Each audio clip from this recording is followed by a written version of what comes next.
Il y a environ 5 millions d'impressions par an. Il faut être un peu plus stratégique parce que c'est des grosses sommes psychologiquement. Tu es payé par des mecs pour leur courir après, leur dire il faut que tu fasses ça. Donc en tout, on est monté à 18 000 euros.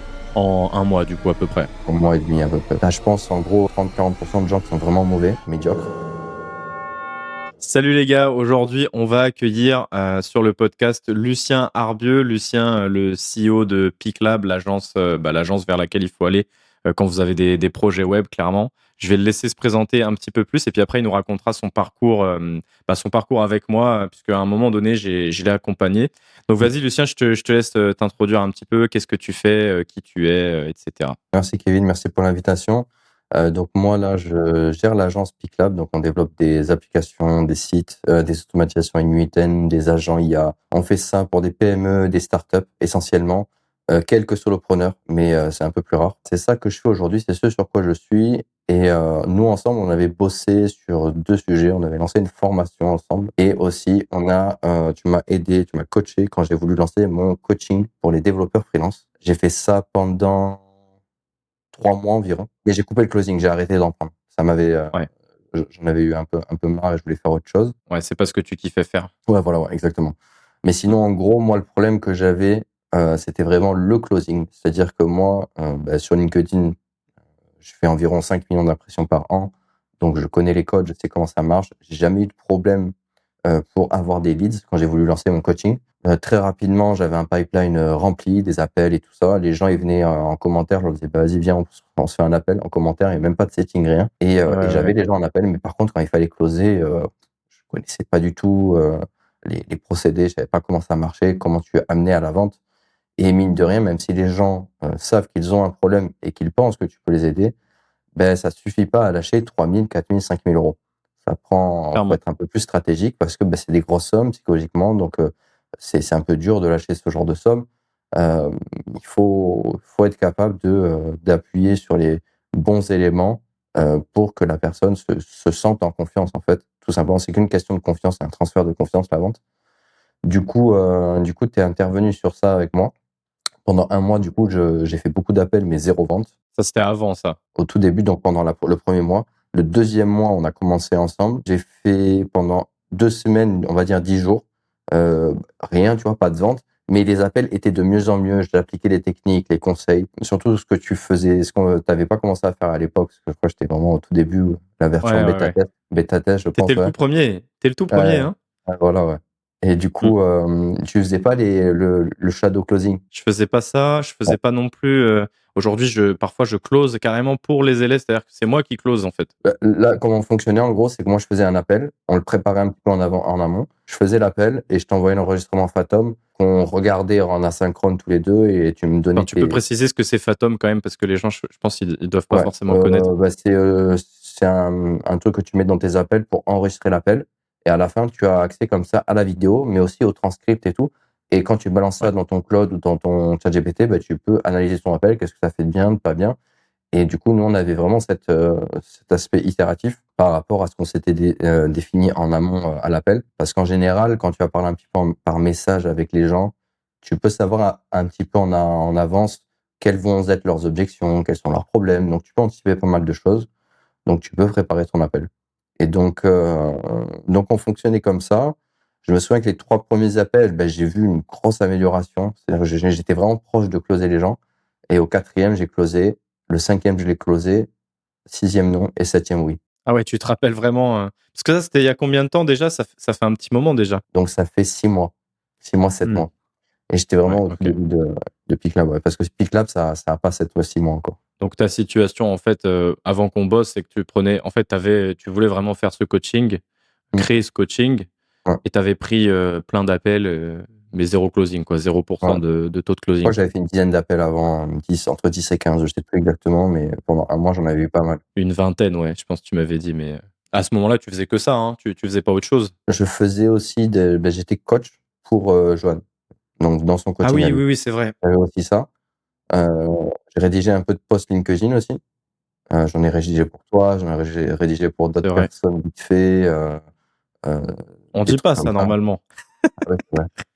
Pour le couper au montage. Non, c'est pas grave, c'est pas grave. Mais Ouais, j'ai après, rédigé. ça va, t'en as pas écrit énorme pour moi. Mais ouais, Non, c'est non, vrai, je non. me rappelle, ouais. Ouais, D'ailleurs, effectivement. ça pourrait intéresser. C'est vrai que j'aime bien poser cette question aussi qui a rien à voir. Mais tu te rappelles comment on s'est rencontrés ou pas? Ouais, ouais, moi je me souviens, c'était par rapport à ce que quand tu as commencé LinkedIn, toi tu parlais de Airbnb Ouais. et tu faisais des posts sur le sujet, on s'était contacté par message, je t'ai appelé et tout parce que tu avais un accompagnement, je crois, sur le domaine au final, que tu avais Ouais, voulu lancer. 100%, c'est ça. Ouais. Et Et j'ai jamais réussi à le closer ce truc. ouais, avec les compétences d'aujourd'hui, tu le closerais easy. Ouais, clairement. Mais je savais pas le faire à l'époque. Enfin, il me manquait trop de compétences, les mêmes que toi en fait. Enfin, les mêmes qui te manquaient Ouais, quand ouais parce qu'en j'ai création de contenu, ouais. déjà, tu faisais des bons posts, enfin, ça marchait plutôt bien déjà. Ouais, ouais, ça va, ouais. Ouais, Ouais, ouais, ça oui. Ça, j'ai jamais eu ouais. de problème ça, moi, bizarrement. Moi, les posts, j'ai un problème maintenant depuis que j'ai changé de cible sur PicLab. C'est Ouais. compliqué. Cibler des gens qui sont, on va dire, plutôt indépendants, il y en a pas mal.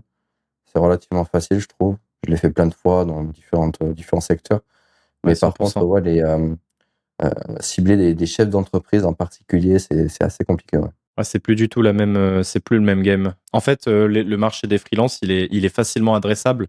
Pour ça que moi, souvent, quand je construis des offres avec mes clients, j'essaie de leur faire choisir enfin, si on construit l'offre de zéro, hein, si possible, de choisir une niche qui est facilement adressable, tu vois, parce que du coup, Ouais, tu vas pouvoir facilement la contacter. Tu vois, les freelances, ils sont sur LinkedIn, ils scrollent à longueur de journée, ils ont que ça à foutre. Donc, si tu veux, ils sont là, quoi. Alors que les CEO, tu vois, qui sont occupés et qui ont du cash ouais, enfin, et qui ont besoin de tes services, bah ouais, eux, ils ont du taf, tu vois. Ils scrollent pas sur LinkedIn. Ils suivent un peu, mais de loin, tu vois. Ils sont pas super actifs et tout. C'est difficile de les avoir, ça. Et puis les process de vente seront pas les mêmes aussi. On pourra en reparler après. Et du coup, ouais. Et à l'époque, c'était quoi qui te frustrait le plus dans ta situation, du coup? Vu que moi j'étais déjà coach en plus dans le truc de Joanne, dans son coaching, je savais que j'avais déjà des résultats. Du coup, je l'avais déjà vérifié. C'est-à-dire que j'étais pas dans cette étape de début où tu as vraiment eu personne, tu vois. C'est-à-dire que moi, j'avais déjà coaché à ce moment-là, genre 7-8 personnes. Ouais, ok. Donc, tu vois, j'avais déjà aidé des gens à trouver des missions. C'était pas le souci. Je savais comment ça marchait et je l'avais fait pour moi aussi parce que du coup, à ce moment-là, en parallèle, moi, j'étais en mission. Aussi, c'est ça que je précise, j'étais Ouais, en freelance. Donc, ça a été ouais. 2025, en gros, pour moi, c'était vraiment une année de test de pas mal de choses. Et donc c'était frustrant parce que je voyais qu'il y avait du potentiel, que j'étais capable, mais que ça rentrait pas. Donc c'était un peu frustrant sur ça. Et du coup, je me suis dit: «Bah, vas-y, il faut que je trouve quelqu'un qui peut m'aider» et je pensais direct à toi, ouais. Mais en fait, c'est vrai que quand on s'était appelé, je me souviens, le but de l'appel, c'était de faire, enfin, c'est parce qu'on enfin, finalement, on était potes, quoi, on se contactait comme ça, on s'appelait comme ça et je pense pas qu'on s'était appelé spécifiquement pour ce sujet-là et je Non, pensais pas que je pense que le soir même où on s'est appelé, en fait, je t'ai closé, mais c'était pas un closing prévu, tu vois? c'est juste on prenait des nouvelles. Ouais, on prenait des nouvelles, ouais. Et du coup, tu m'as dit: «Vas-y, bah, si tu veux, je te coach». Je t'ai dit: «Bah, vas-y, go». Et en fait, même moi, je pensais pas lancer un coaching là-dessus, tu vois? C'était bah, tu vraiment le tout premier, Tu me quoi. disais: «Ouais, est-ce que je sais pas si je ferais un coaching où en gros j'aide les gens à closer». Enfin, tu te posais la question, mais moi je t'ai dit: «Bah, vas-y, go, viens, on essaye», tu vois? On voit, mais j'étais persuadé que tu pouvais m'aider là-dessus. Franchement, je sais même plus ce que je faisais à ce moment-là, moi. Si tu avais une formation et tout, je crois que tu coachais un petit peu aussi les devs, justement. Je coachais peut-être les devs freelance. Ouais, Ouais, les ouais, devs ouais, c'est freelance, ça. ouais, et tu en avais marre, de ça parce que, bah, c'était, un peu frustrant sur certains aspects, quoi. Moi, Oui, en fait, c'était le truc que j'avais marre dans le coaching de dev freelance, c'était que les gens, il y en a 1 sur 5 qui est prêt à aller faire les efforts pour avoir les résultats qu'il faut et du coup, les gens payent donc OK, tu prends de l'argent mais tu as aucun résultat. Tu passes En fait, tu es payé par des mecs pour leur courir après, leur dire: «Il faut que tu fasses ça, il faut que tu fasses ça, il faut que tu fasses ça», ils font rien et dès que tu tombes sur quelqu'un qui fait les choses, beh, tu te dis: «Ah bah tiens, bizarre comme il a des résultats». Donc en fait, c'est ça moi qui m'avait saoulé en fait dans le coaching. C'est le truc de j'ai pas envie de faire la nounou, tu vois? Être payé à faire la nounou, vas-y, je vais aller trouver un autre business où je me sentirai mieux et c'est vrai que, du coaching, si je devais en refaire, j'en ferais avec plaisir, mais pas sur les devs. 100%. C'est pour ça que j'ai arrêté moi aussi. Exactement la même raison que toi. Alors moi, j'avais plus de résultats que 1 sur 5 parce que j'utilisais justement mes compétences en closing pour les closer sur le fait qu'ils devaient se bouger le cul, tu vois. Parce qu'en fait, en tant que, tu sais, un closer, en fait, c'est ni plus ni moins pour moi hein, qu'un guide, tu vois. C'est un guide qui va te coacher dans la bonne direction. En l'occurrence, ça peut être l'achat, ça peut être le fait de ne pas acheter aussi. Mais en l'occurrence, en tant guide. Enfin, moi, j'usais de principes psychologiques, si tu veux, pour faire en sorte de motiver les mecs et de les pousser au cul, tu vois, en utilisant tout Ouais. un tas de techniques et de leviers psychologiques, justement, pour qu'ils aient plus de résultats. Mais c'est vrai que même avec ça, tu vois, j'obtenais pas 100% de résultats. À contrario d'aujourd'hui, depuis que j'accompagne des coachs, quoi, et des gens comme toi, en fait, qui se bougent le cul parce que vous avez tous déjà un pied dedans dans l'entrepreneuriat et vous savez qu'en fait, dans l'entrepreneuriat, globalement, il faut se bouger le cul et faire les choses qu'on te dit, quoi. Non, faut être coachable, comme on dit. Faut être coachable. Ouais, c'est ça. Moi, j'ai eu une expérience de coaching où j'étais pas du tout convaincu par ce qu'on me demandait de faire, mais vraiment pas du tout. Et j'étais vraiment pas niveau zéro dans le domaine, on va dire. C'était pas, voilà. Donc, j'avais quand même une certaine expérience. Mais parce que je partais du principe que parce que la personne, je lui avais demandé de me coacher, et que j'allais quand même tester tous ces trucs qu'elle me disait. C'est une question de respect, en fait. La personne, au-delà du fait qu'il y a un arrangement financier, en général, surtout que là, c'était pas un montant énorme en plus, il fallait respecter son temps, tu vois. Ça se fait pas, tu vois. Bien sûr. Même si je l'ai payé et que j'étais pas convaincu par certains aspects de la méthode, c'était pas toute la méthode, en plus, c'était vraiment certains aspects. Tu peux en discuter, tu peux le dire, mais après, comment dire, si la personne se dit non, tu vas voir, ça marche avec d'autres personnes, en fait, t'es test, en fait, tu vois. Peut-être que tu auras une surprise, tu vas apprendre quelque chose. Et donc, c'est pour ça que je dis, il faut vraiment être coachable, c'est important. Effectivement, ouais, 100%. C'est pour ça que maintenant, je prends que des gens coachables et je fais bien attention à bien les filtrer, tu vois, parce que je veux surtout pas me retrouver avec des mecs qui foutent rien. J'essaye de prendre des gens qui vont se bouger le cul, quoi, clairement. Bon, pour revenir un petit peu sur toi et sur l'accompagnement, enfin, le coaching que je t'ai fait, globalement, en fait, t'avais essayé quoi avant? Tu t'étais pas formé, t'avais pas fait d'autres trucs, justement, sur le closing? Ouais, non, rien, franchement, rien. Freestyle. Ouais, freestyle. Freestyle. Ok, En ok. fait, si tu veux, moi, je partais du principe que, comme j'étais un peu connu sur LinkedIn, et Ouais. que je faisais déjà du coaching, en fait, l'argument pragmatique, il servait. Il suffisait à lui-même. Face à toi, quelqu'un qui le fait déjà au quotidien, il a déjà des résultats. En plus, moi, les gens, je les envoyais vers mes élèves, vers les gens que je coachais Ouais, bien sûr. pour jeunes. Donc, en fait, c'était, ouais, Lucien, il m'a aidé, tac, en 2 mois, on a trouvé une mission, l'autre en 3 semaines, il a trouvé une mission, l'autre truc, ouais, tu vois, ça marche, tu vois. Qu'est-ce que t'as fait? J'ai fait ça, tu vois, ouais, c'est la méthode, donc, c'est cohérent, tu vois, donc, vas-y, je signe, tu vois, j'ai ce problème, je le règle. Sauf qu'en fait, c'est pas du tout ça qui se passe. Il y a des gens, suivant, en fait, c'est là où tu vois direct s'ils sont coachables ou pas, en fait. C'est que, il y a certains arguments qu'on peut entendre, tu vois, où la personne, elle a des problèmes dans sa vie, ou elle a certains trucs, mais elle a vraiment envie. Donc, tu sais que celle-là, si elle a les moyens, elle va vraiment atteindre les objectifs. Et d'autres personnes qui n'ont pas vraiment d'excuses, ils se cherchent même des excuses. Et ceux-là, c'est les personnes pas coachables, en fait. C'est eux qui n'ont pas de résultats, ceux qui abandonnent. C'est ça qui est un peu frustrant. Ceux-là, tu vois, je savais pas trop les repérer. Maintenant, je le sais. Et si je devais le lancer, ouais, je lui ferais bien attention. Ouais, clairement, clairement. T'avais pas pris d'autres coaching, ok. Alors, pourquoi moi, du coup? Pourquoi tu m'as choisi moi? Parce qu'on se connaissait principalement, je suppose? Ouais, puis en plus, t'avais un taux de closing quand même assez intéressant, quoi. Ce que tu faisais, moi, je le Mm. savais, puis je l'avais vu quand on a voulu lancer la formation ensemble, qu'on a fait tout ça. Enfin, j'ai vu que voilà, t'avais des compétences que moi, j'avais pas sur ces aspects-là. C'est bien d'être bon communicant. Moi, je pense que c'est ce que j'ai aujourd'hui. Mais après, sur la partie closing, il y a beaucoup de choses pour ma part, j'ai encore même beaucoup à apprendre, même si je me suis bien amélioré et que pour mon agence, même ce qu'on a fait ensemble pour mon agence, ça m'a beaucoup aidé. Ça m'a permis de closer pas mal de trucs, d'être bien meilleur dans la manière de relancer, de suivre les deals et tout. Et ça a marché, hein. D'ailleurs, j'ai une cliente, c'était marrant parce qu'elle m'a dit, elle est business développeur de base. Ah Et oui. quand elle a accepté de signer avec moi, elle m'a dit, tu t'es trompé de métier, tu aurais dû être business développeur. Elle m'a dit, j'ai rarement vu quelqu'un qui fait des relances aussi pertinentes, bon timing, qui donne de la valeur, qui montre un intérêt et tout. Elle me dit, tes relances, c'était vraiment bien, genre. Donc, franchement, ça m'a fait grave plaisir, ce compliment-là. Mais bon, ça n'empêche pas qu'il y a des gens que je relance, que je harcèle et qui me répondent pas, hein. Ouais, mais c'est normal ça. Ouais, mais c'est normal. Mais tu sais, par rapport à ce que tu me dis là, le truc de la bizdev là, moi ça me fait En fait, tu t'aperçois que dans tous les métiers, je sais pas si toi t'aperçois ça aussi, mais j'ai l'impression que la plupart des gens sont mauvais, quoi. Moi, ce que j'ai vraiment compris avec le temps, tu vois, c'est que il y a beaucoup de gens qui font des métiers parce qu'il faut faire un métier. Ouais, C'est-à-dire qu'ils sont 100%. arrivés là-dedans par X ou Y raison de leur passé. Et il y a des gens, ça les mène au dev, donc ils sont devs en CDI, tout ça, bon, grand bien leur face, tu vois. Ça va pas être des bons devs, des Mmh. excellents devs. Ça va pas être des gens qui vont être là, à être abonnés au compte des grosses têtes en Amérique sur X, à regarder les derniers trucs qui sont publiés par Anthropic, par OpenAI, par Cloudflare, tout ça, à les tester, à avoir des projets à côté, à participer à vraiment pas mal de choses, s'engager là-dedans. Il y en a vraiment relativement peu. Et tu as pareil dans la vente, dans le business, dans tout en fait. Dans toutes les niches, tu as tout ça. T'as ça. C'est Donc en ça. fait, t'as, je pense, en gros 30-40% de gens qui sont vraiment mauvais, médiocres. Tu en as encore Ouais, 30-40% de gens qui sont plutôt moyens. Et tu as c'est une ça. petite élite de 10% qui est vraiment dans 10-20% qui est excellent et qui, eux, ont cette recherche de l'excellence et de l'auto-formation, de l'introspection, tu Et vois. encore 10%, je pense que on va dire 10% de bons et 1% d'excellents, moi j'aurais Ouais, dit, ouais, mais voilà, ouais, carrément. L'excellent. Quand tu vois les profils excellents, moi, ça fait pas très longtemps que je suis sur X. C'est un peu moins lisse que LinkedIn. Et ce que j'aime bien sur X, c'est que tu rencontres plus facilement plus de personnes différentes.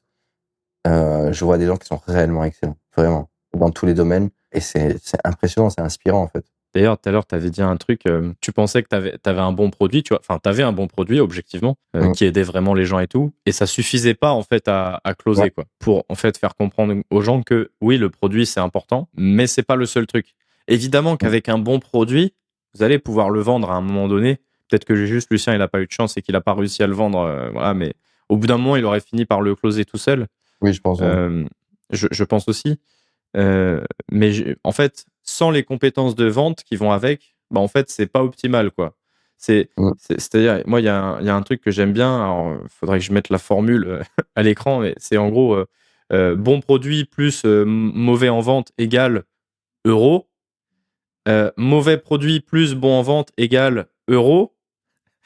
Et bon produit plus bon en vente égale euro, euro, euro, euro, euro. Tu vois, Ouais, ouais, c'est ça. tu vois la Non, mais formule ou clairement, pas? clairement, clairement. Clairement, je suis tout à fait d'accord. Et même, j'aurais tendance à dire que le mec qui a un mauvais produit, mais qui est très bon en vente, il fera plus d'argent dans tous les cas que celui qui a un bon produit qui est mauvais en vente. Et ça, tu le vois dans tous les domaines, hein. Je suis d'accord, mais par contre, il aura une LTV de merde et un business qui va finir par s'écrouler parce que à un moment donné, ça va se savoir. Ça sera pas viable longtemps, mais il peut extract du cash assez rapidement, Ouais, se mettre un peu à l'abri, on va dire. ouais, c'est ça. Bah après, c'est pas le genre de business que des gars comme toi et moi, on a envie de construire, mais Non, ouais. non, non, mais il y en a qui le font, il y en a qui le font et tu les vois, ils peuvent faire des 30, 40, 50 000, même 100 000 euros par mois avec un produit complètement pourri. Mais Et juste les même mecs qui plus, ont hein. des tunnels de vente qui sont voilà, les mecs sont excellents là-dedans et ils font ça pendant 1 an, 2 ans, après ils jettent le business. Mais ils ont fait un M, 2 M en attendant et Ouais, c'est ça, même plus parfois.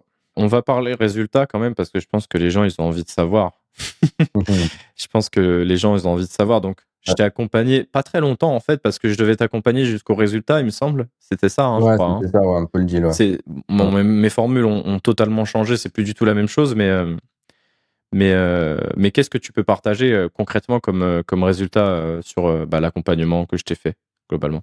Bah, du coup, comme je disais, donc le premier mois, j'avais rien vendu. Deuxième mois, on a commencé ensemble. Entre 2 et 3 semaines, j'ai eu mon premier closing. Donc, c'était un accompagnement à 3 600 € sur 3 mois. Et juste après, j'en ai closé un autre. Donc, en gros, en une semaine, 7 200. La semaine suivante, j'en ai eu un autre. Donc, on était déjà à plus de 10 000. Et puis, après, un peu plus tard, j'en ai closé 2 autres. Donc, en tout, on est monté à 18 000 € En un mois, du coup, à peu près. Globalement, c'est ça? en mois et demi à peu près. Voilà. Un mois et demi, 18 000. Ouais. Ok. Ok. Sachant qu'en plus, t'étais mon tout premier élève, quoi, et j'avais pas du tout de. J'avais rien, Ouais. quoi. J'avais rien structuré. Ouais. Ouais, Ok. aujourd'hui, si je devais relancer ça et que je faisais appel à toi, je sais que je fais le double. Facile. Ouais, c'est ce que j'ai fait avec les clients récents, ouais. Ouais. Mm. Ouais, ça m'étonne pas quand tu me parles des chiffres des clients, je suis pas du tout étonné. Ouais. Bah, il y a un client, en une semaine, on a fait 15. Ouais, Là, ouais, non, mais ça récemment, là. m'étonne pas, ça m'étonne pas. Je le ferai venir sur le podcast un jour. Et concrètement, tu pourrais me dire un peu, enfin, rentrer vraiment dans le concret de ce qui s'est passé dans l'accompagnement, genre au quotidien, qu'est-ce que tu as fait globalement, qu'est-ce qu'on a fait ensemble en fait, les 2 premières semaines et ensuite? Ouais. Donc comme je disais, donc nous, on utilisait donc Fathom avec les enregistrements vidéo des appels. Donc toi, tu me faisais des audios pour me dire les trucs qui étaient mal faits pendant l'appel, qu'est-ce que j'aurais pu dire, mieux faire, etc. Donc en gros, on communiquait beaucoup sur WhatsApp par audio sur tout ça. On se faisait aussi des appels de temps en temps en Ouais, visio, pour ouais. revoir un petit peu les stratégies et tout. Hem et du coup, voilà, c'était vraiment un suivi, comme ça et moi, One to j'essayais one. ouais, one to one et j'essayais d'appliquer en mode vraiment bête et méchant, de débrancher le cerveau. En fait, le closing, c'est un truc tellement pas naturel qu'il faut débrancher son cerveau. Franchement, c'est ce que je me suis dit, en fait, débranche le cerveau et tu appliques, c'est-à-dire que tu dis la phrase qu'on t'a dit de dire, même si elle est pas naturelle pour toi, que tu oses pas le dire parce que ça te fait bizarre de poser telle question ou d'amener cet angle-là à la personne. Mais c'est ce qu'il faut faire pour vendre, en fait. Ouais, 100%. Ouais, 100%. Bah, d'ailleurs, maintenant, ce que je fais avec les élèves, c'est qu'en gros, je leur explique même pas pourquoi il faut dire telle ou telle chose. Maintenant, carrément, on écrit directement un script de vente. Alors, il n'y a pas que ça, hein, il y a d'autres choses, hein, je reviendrai dessus après. Mais je leur écris carrément un script et je leur dis, cherche pas à comprendre pourquoi il faut dire ça. Tu me fous ce putain de script sous tes yeux. Tu le lis devant le prospect. Tu fais en sorte que ça se voit pas que tu es en train de lire, évidemment.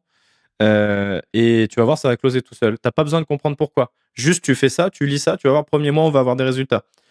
Et ensuite, si tu veux creuser de pourquoi il y a telle phrase ou telle phrase ou telle phrase dans le script, là, je te dirais, et oui, bien sûr qu'on creusera les biais psychologiques qui sont utilisés dans ce script, parce qu'il y en a plein, il y a plein de petits hacks, plein de petites techniques que j'utilise dans le script et que j'ai peaufiné au fil de l'eau. Alors évidemment, tous les scripts que j'écris, c'est du personnalisé, hein, c'est 100% personnalisé, mais j'utilise toujours les mêmes biais, tu vois. Enfin, globalement, j'essaie d'utiliser un peu tous les biais pour les gens. Enfin, ceux qui veulent se former là, ils ont qu'à aller lire influence et manipulation. Je crois avant c'était influence et persuasion, non? Ou c'est peut-être l'inverse.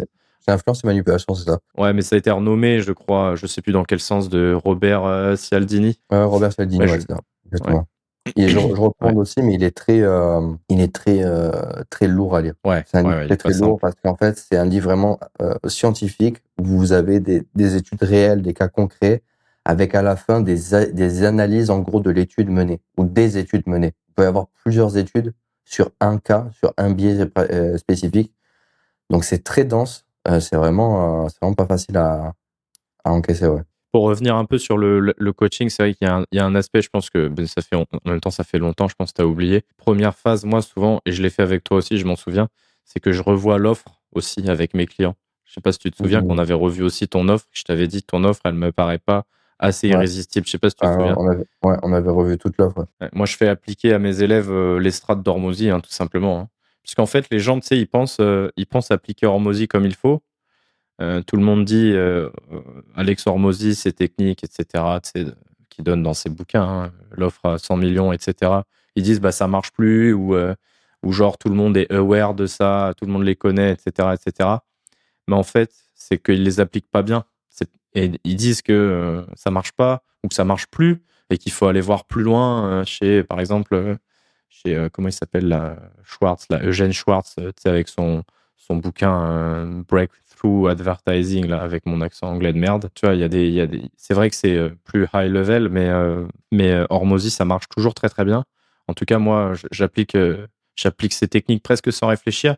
Et j'ai remarqué que beaucoup de mes clients, en fait, ils essayent, mais ils n'arrivent pas à appliquer comme il faut, quoi. C'est pas si simple, en fait. Ces techniques, elles sont exposées simplement, mais c'est pas si simple à appliquer, je pense. Et je me suis bien approprié les mécanismes, en tout cas, j'essaye. Mais ça, c'est comme dans tout, hein. Entre la théorie à la pratique, il y a un univers, et c'est pour ça qu'en France, les gens sont majoritairement des très bons théoriciens, mais des très mauvais praticiens, parce qu'on passe notre temps à faire de la théorie, à lire des livres, parce que on a une culture au niveau de l'éducation qui pousse à ça. On n'est pas des doers, on n'est pas des gens qui font malheureusement pas assez. 100%, on teste pas assez, on a toujours peur de la critique, on a peur du regard des gens et tout. Alors qu'en fait, commencer à faire des choses, quoi, et tout, pas de secret. Ouais, 100%. D'ailleurs, c'est aussi pour ça que maintenant, dans mon accompagnement, en gros, le premier truc qu'on fait, c'est qu'on essaie d'aller chercher les résultats immédiatement. Première, deuxième semaine, genre, je fais beaucoup plus de calls que prévu, tu vois. Genre, on s'appelle 3-4 fois dans la semaine s'il le faut, tu vois. Et on revoit offre. Ensuite, on fait script de setting, script de closing. Tu vois, script de setting, je pense qu'on l'a pas fait avec toi. Je sais plus si on l'a fait. Mais en fait, j'avais même pas vraiment besoin d'en faire, en fait. Je faisais des posts. Les posts, ils faisaient 20 000 impressions, enfin. Alors, le setting, moi, je l'utilise en inbound, hein, tu sais, c'est comme toi, c'est-à-dire que moi, c'est pas du setting, c'est pas du cold. Pour les gens, peut-être qu'on va expliquer, c'est en gros, le cold, c'est quand vous contactez quelqu'un à froid, donc c'est-à-dire il vous a jamais vu, il vous a jamais parlé, il vous connaît pas, quoi. Globalement, il vous connaît pas, il vous a jamais vu. Et le warm, l'inbound, le warm, c'est quelqu'un qui vous a vu potentiellement sur un post ou sur 2 posts, 3 posts, etc. Il vous a déjà vu, il a déjà vu votre nom ou votre tête quelque part. Et quand vous lui envoyez un message, en fait, il vous connaît déjà. Donc il y a deux choses. Soit c'est du warm, soit c'est les gens, ils prennent directement rendez-vous parce que ils ont vu votre post et il y avait un lien dedans, donc ils ont cliqué. Soit on peut faire du setting inbound. Et le setting inbound, c'est Ouais. le fait. Alors le setting, c'est le fait de discuter avec quelqu'un dans le but de programmer un rendez-vous, de setter un rendez-vous. Le setting inbound, c'est simplement, par exemple, il y a quelqu'un qui a réagi sur votre post. Donc, au lieu de le laisser se barrer sans jamais lui parler, en fait, vous allez contacter les personnes en fait, qui ont liké vos posts. Et là c'est ce qu'on appelle du setting inbound. Bon, donc, du coup, j'imagine que tu recommanderais mon coaching Mais largement, largement. largement. Ah oui, Ok, sans tu hésiter. régales. Même on parle encore là actuellement avec Kevin, parce que moi, bon, sur l'agence, c'est des Mm. profils totalement différents, c'est pas pareil. Mais de voir qu'est-ce qu'on peut améliorer. Donc, ce qu'on discutait juste avant, c'est le fait de mettre de l'urgence authentique. Que ça Ouais. vous parlera pas si vous connaissez rien au closing. Mais justement, ça vous parlera si vous allez avec Kevin. J'ai un exemple pour illustrer, si tu veux. Vas-y, go. Un exemple qui va parler à tout le monde, c'est, tu sais, je pense que tout le monde a déjà fait venir, tu sais, un artisan du BTP chez lui, peintre, maçon, plombier, enfin ce que tu veux, quoi, tu vois. Mmh. Et alors, même dans ces secteurs-là, en fait, les gars, ils se doivent d'être bons en vente, si, tu vois, si c'est des bons entrepreneurs. Et tu vois, ce qui va faire la diff entre un bon et un moins bon, alors je parle en vente, hein, c'est que le bon, en fait, il a compris les biais psychologiques, tu vois. Celui qui a l'agenda tout le temps plein, il a compris comment ça marche. Mmh. Et qu'est-ce qu'il va faire? Sur quoi il va jouer? Il va jouer sur l'urgence. Mais attention, lui, ce sera bien fait. C'est-à-dire que lui, il va mettre une urgence qui est authentique. Qu'est-ce que c'est une urgence authentique? Une urgence authentique, c'est une urgence qui paraît pas bullshit, qui fait pas vendeur de tapis, tu vois. Parce que les urgences type... il y en a plus d'un qui va se sentir concerné par ce que je vais dire, mais admettons, quelqu'un qui vend une formation en ligne, il te dit achète ce soir avant minuit pour avoir un truc en Ouais. plus, tu vois. Je fais ça à un client avec un devis à 30 000 euros. Ouais, ça passe pas du tout. Achète ce soir avant minuit, sinon le devis prend 5 000 euros. Tu vas te dire, vas-y, j'ai trouvé une autre agence. Ouais, Tu vas-y, es un casse-toi, meuf. clown, toi. Il va te dire, retourne à Ouais, Dubaï faire l'influ lover. ouais, c'est ça. Mais ça, tu vois, il y en a plein qui le font en B2C, quoi, tu vois. Ouais, Et oui, ça marche, ce type ça d'urgence. marche. C'est ça qui est con, c'est que ça marche, mais le truc, c'est que ça te fait passer vraiment pour un vendeur de tapis, quoi. C'est Mmh. super en crédibilité instant, quoi. Et un plombier, tu vois, un maçon ou un peintre qui fait bien les choses, qu'est-ce qu'il va dire, lui? Il va mettre de l'urgence, mais tu vas voir, c'est plus crédible. Il va te dire, bah écoutez, moi, mon devis, là, moi, je peux m'engager sur ce délai-là si vous me le signez avant jeudi ou avant vendredi, tu vois, je te dis une connerie. Parce que si vous me le signez après, moi, là, j'ai d'autres devis en cours. Et puis, bah, après, je serai sur d'autres chantiers, quoi. Donc, Bah oui. je serai sur d'autres chantiers. Pendant que je suis sur Ouais, un autre chantier, je peux pas être sur votre chantier, quoi. c'est ça. Je peux pas me dédupliquer, tu vois. Mmh. Ça, et ça, tu vois, ça fait authentique parce que tu le sais que le gars, c'est vrai. Tu sais que les gars dans le BTP, ils sont tout le temps bookés, tu vois, les bons. Je parle des bons, hein. Attention. Ouais. Les bons, ils sont tout le temps bookés. Tu vois, quand tu vends une formation en ligne ou un accompagnement, tu vas pas nous la faire, Coco, ta formation en ligne, tu peux en vendre autant que tu veux. Il n'y a pas de problème derrière de Bah oui. délivrabilité. Le plombier, lui, Oui. il est vraiment sur place, tu vois. Il est Oui, obligé toujours. d'être sur place. Il peut pas se dédoubler, lui. Et donc, en fait, ça, c'est de l'urgence authentique. Il faut réussir à rendre crédible votre discours, quoi. Et il y a plein Mmh. de façons de faire.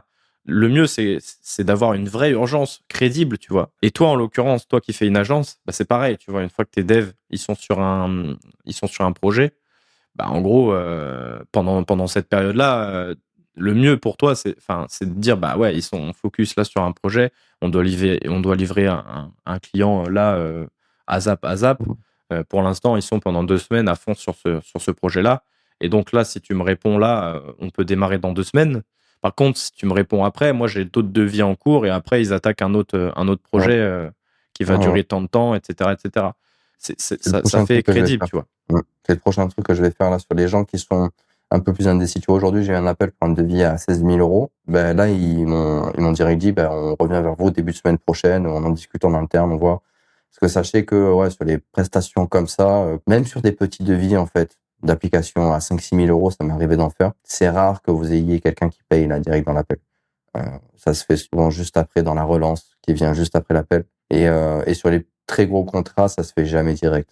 Parce il y a des impacts sur leur business, des gros business, il faut qu'ils discutent, il faut que, voilà, enfin. Mais c'est le jeu. Ouais, et puis parfois, il y a des. J'imagine, tu dois avoir des appels d'offres pour certains grands comptes, etc. Enfin, bon, après, peut-être pas toi, mais je sais pas si tu Ouais, adresses les gens qui font des appels d'offres, mais je sais que des fois, il y a ça. appel d'offres, j'ai jamais fait encore. T'as jamais fait encore? Non. Ouais, je pense que tu adresses peut-être plus des ETI ou des choses comme ça qui font pas encore, peut-être. Non, c'est des TPE, des grosses TPE, on est presque dans la PME, quoi, des boîtes qui font 1 ou 2 millions de chiffre d'affaires, qui ont quelques employés, heu, quelques centaines de milliers d'euros de CA, sinon 300 000 400 000, ça dépend. Et du coup, ils ont des besoins vraiment assez précis sur leur business. Et ce qui matche bien avec eux en général, ce genre de cible, que j'ai remarqué, c'est que moi je suis passionné de marketing et de business, et du coup, je leur apporte vraiment une grosse valeur là-dessus. Et donc ils voient qu'en fait, ils vont pas juste avoir une app. C'est pas juste, Ouais. on va développer une app, on les challenge sur beaucoup de choses, et c'est aussi le rôle d'une agence, de toute façon, c'est de conseiller et d'accompagner les clients, et c'est ce qu'on fait. Donc ça marche plutôt bien, ouais. Ouais, toi, tu peux même les conseiller en soi sur du marketing et des Ouais, choses comme ça, je ouais, suppose? Enfin, ouais. je sais pas si tu peux exécuter le marketing pour eux, mais en tout cas les conseiller, je Non, pense que mais ouais, je le conseille, et là, je commence à proposer à certains de mes clients, de prendre ouais, des parts de leur société. Genre des projets OK. auxquels vraiment je crois, que je vois que ils ont un edge, un avantage compétitif, non négligeable, et que, je m'entends un bon feeling avec eux, je leur propose. Là, j'ai proposé à un de mes clients, notre premier client, qui a dépensé, presque 50 000 € chez nous déjà. Ah Voilà, oui, c'est un effectivement, client. ouais. Et là, on est sur une perspective sur l'année, il est en train d'essayer de lever des fonds et tout. C'est peut-être qu'avec ce client, on va faire 150 000 200 000 € en tout. Et il y a un autre projet, c'est un premier projet, il y a un deuxième projet qui veut leur sortir, sur lequel on pourrait être associé dessus. En gros, nous, on vient avec cette expertise de, on sait faire des SaaS, on sait faire l'acquisition, on sait faire du contenu sur LinkedIn, tu vois? Un petit peu couteau suisse, au-delà du fait de juste développer des apps. Et Bien sûr. on est capable de mettre en place des stratégies, un peu plus poussées pour faire l'acquisition, et faciliter tout ça, quoi. Ouais, en plus, vous êtes bon sur toute la ligne. C'est-à-dire qu'il y a qu'à aller sur votre site pour se rendre compte de ça, hein. Ouais, On mettra ton site, dans la description, hein. Piclab, ça doit être piclab.fr, hein, c'est ça? exactement, ouais, piclab.fr. Ouais, Ouais, piclab.fr, les gars, vous allez dessus, vous allez voir la beauté du site déjà, rien que ça. C'est rien que mmh, ça, déjà, vous avez perdu, 90 des agences parce que quand tu vas voir le site des agences, en général, le design, il est pas ouais, c'est éclaté au sol, ouais. Hier, j'ai vu un concurrent qui s'est inscrit à notre newsletter, parce que j'ai un truc dans le footer, sauf que la newsletter n'existe pas encore, il y a rien, tu vois? J'ai vu que, ouais, c'était quelqu'un qui est positionné un peu comme nous, qui a le crédit d'impôt, qui est labellisé, C2I, donc crédit impôt innovation. Ouais, ça permet quoi ça pour tes clients? Vas-y, raconte. Ils savent Crédit pas. impôt innovation, c'est pour les, PME, donc françaises. Il y a certains critères, hein, il faut pas faire, plus de 49 millions de chiffre d'affaires. Il y a un truc comme ça, tu vois? Il y a aussi un nombre de personnes dans la société, tout ça à pas dépasser, enfin, il y a plusieurs trucs. Mais en gros, ça vise les PME, qui ont un projet d'innovation, et sur les impôts qu'ils payent, on peut récupérer genre, 20% du montant du budget global du projet. Donc ça peut inclure le temps des salariés qui passent, le temps que passent les salariés en interne dessus, le matériel qui est investi, et nos factures à nous. Et c'est nos factures à nous qui permettent de déclencher, cette aide-là, parce que nous, on est labellisé expert C2I. Donc il y a très, très peu d'agences qui le sont. Nous, on l'a fait direct parce qu'on sait que c'est un avantage compétitif, non négligeable, et donc on peut récupérer 80 000 € comme ça. Si admettons vous payez que 60 000 € et qu'on arrive à récupérer les 80 000 €, et l'État va vous dire: «Cette année, tu payeras pas d'impôts, et en plus on va te donner 20 000 €». Donc ça, Excellent c'est ça. une aide intéressante, Ouais. ça. Mmh, C'est un avantage compétitif, je pense ouais, par rapport à la concurrence. Il y a pas beaucoup de gens qui doivent le proposer et très peu. et j'en reviens à un point, c'est qu'en fait, la majorité des gens sont mauvais dans leur taf et en fait, tu vois, ce truc-là, ils sont même pas au courant, ils se renseignent pas, en fait et Mmh, du coup, ils passent à côté de ça ouais, et toi, en fait, qui va proposer un truc peut-être un peu plus, qualitatif que la concurrence en général, c'est ça, bah, toi, en fait, tu auras un prix, au final, tu seras payé plus cher, mais tu vas coûter moins cher à l'entreprise grâce à exactement. cette aide et du coup, c'est game changer. Le gars se Mmh, dit: «Je paye plus de qualité, mais en fait, je paye moins cher quand même».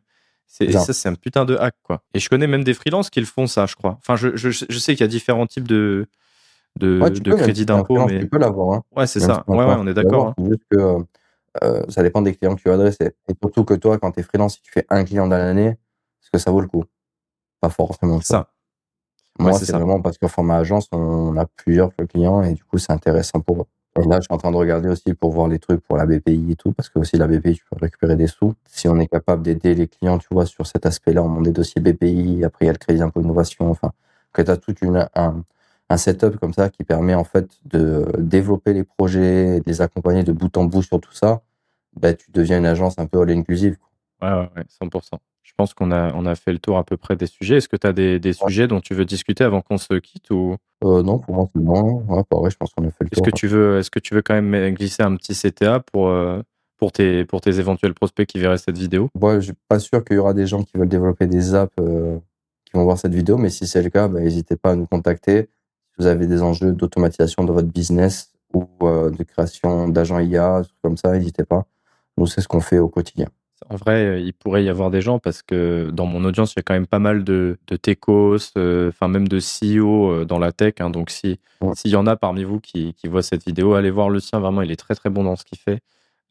Le design, le copywriting, la vente, enfin il y a tout maintenant. En fait, Lucien, Mmh. c'est l'agence, tout en un, quoi. Mais Ouais, c'est voilà. vrai, c'est vrai.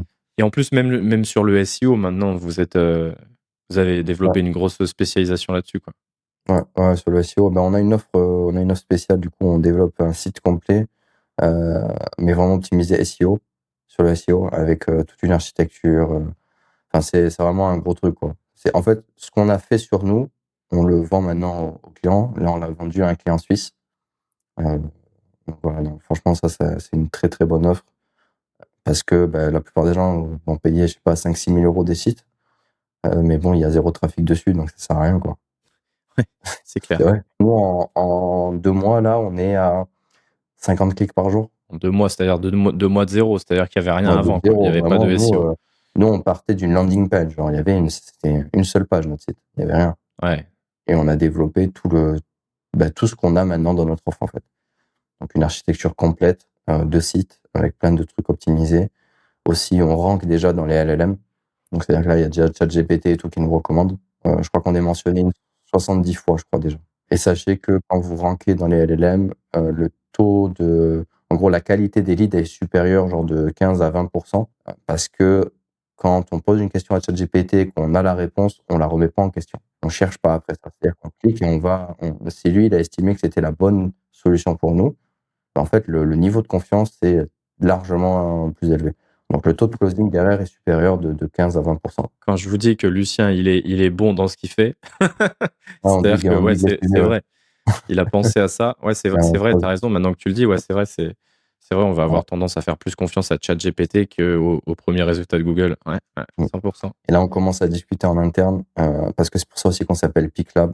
C'est parce qu'on est passionné par ce qu'on fait et on va sûrement lancer un SaaS, heu, sur la partie justement SEO, parce que, c'est le nerf de la guerre et qu'il y a plein de trucs à aller faire. Ouais. Il y a de la place au niveau de la concurrence, donc voilà. OK, OK. Top. Bah, écoutez, on va s'arrêter là pour ce podcast. C'était un plaisir de t'avoir, Lucien. Merci Kevin, plaisir partagé. Et puis, je vous mettrai le lien de PicLab, dans la description de la vidéo. Ciao, à bientôt. Ciao les gars.